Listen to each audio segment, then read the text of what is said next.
Bonjour à tous et bienvenue sur ma vidéo. Aujourd'hui, je vais vous montrer comment avoir des bords droits au crochet. N'hésitez pas à me poser vos questions en commentaire, à enregistrer la vidéo et à parcourir ma chaîne pour accéder à tout mon contenu sur l'apprentissage du crochet. Il n'y a pas de changement pour le premier rang. Vous allez toujours crocheter dans la première maille disponible de la maille chaînette et dans la dernière. Et on se retrouve à la fin du rang.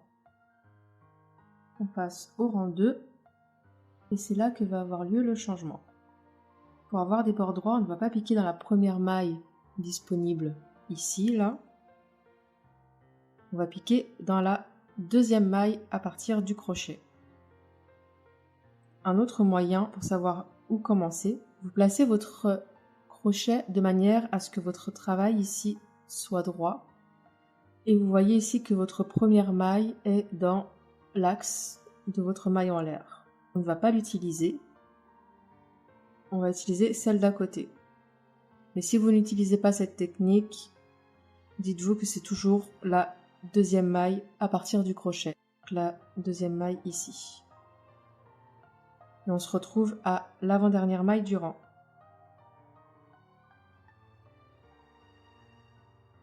On a notre dernière maille du rang précédent. Et comme on a commencé par la deuxième maille du rang, pour obtenir le même nombre de mailles entre le rang 1 et le rang 2, on doit ajouter une maille serrée. Sauf qu'on n'a plus de maille serrée à crocheter, puisqu'on a fini notre rang. Si vous utilisez cette maille qui est juste ici, celle qui rejoint votre chaînette de base au rang 1, vous allez avoir ce résultat-là. Pour éviter d'avoir cet arrondi, on va aller entre la maille en l'air et entre les boucles qui sont sur mon fil.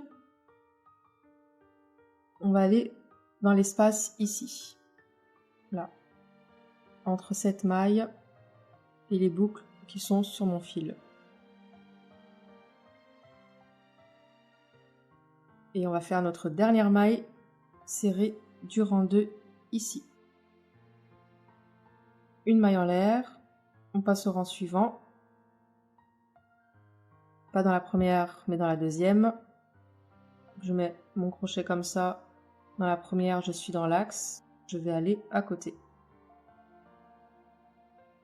Et on se retrouve à l'avant-dernière maille. Là, on arrive à la dernière maille du rang précédent. Mais nous, on doit rajouter une maille parce qu'on a commencé dans la deuxième maille ici. À partir de ce rang-là, ça change aussi là où on va faire la dernière maille. Là, on a nos boucles qui sont sur notre fil ici. On va les mettre de côté, on n'en a pas besoin.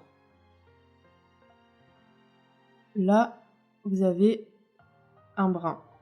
Ce brin-là est à la verticale et à côté, vous avez un brin à l'horizontale juste ici. C'est celui qui va, que quand vous regardez votre projet comme ça, voilà, on va aller sur ce brin-là.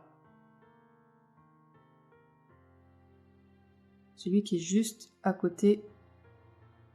Vous avez vos boucles ici, vos boucles de mailles serrées. Vous avez un brin ici qu'on ne va pas utiliser. On va utiliser celui qui est ici. Et ce sera ce brin-là qu'on utilisera à la fin de chaque rang. Là, on voit bien que si je termine mon travail ici, voilà, je suis droite. Mais là, je pars vers l'intérieur.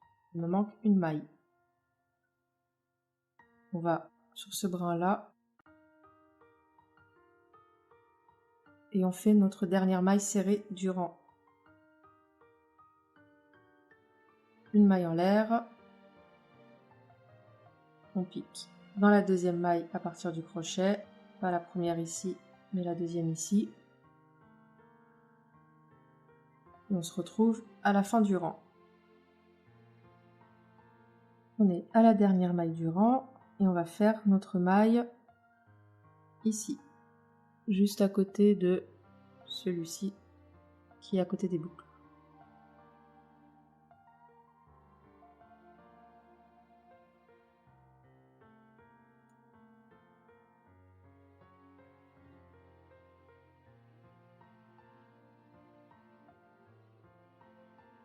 Au rang suivant, pareil, dans la deuxième maille, on se retrouve à la fin du rang. On a accroché la dernière maille du rang précédent.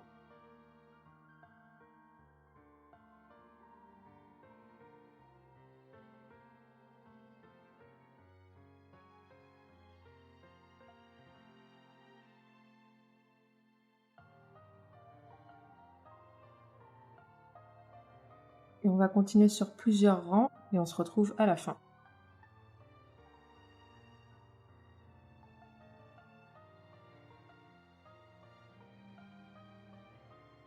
Pour le rang 2, nous n'avons pas utilisé la maille en l'air pour la dernière maille du rang.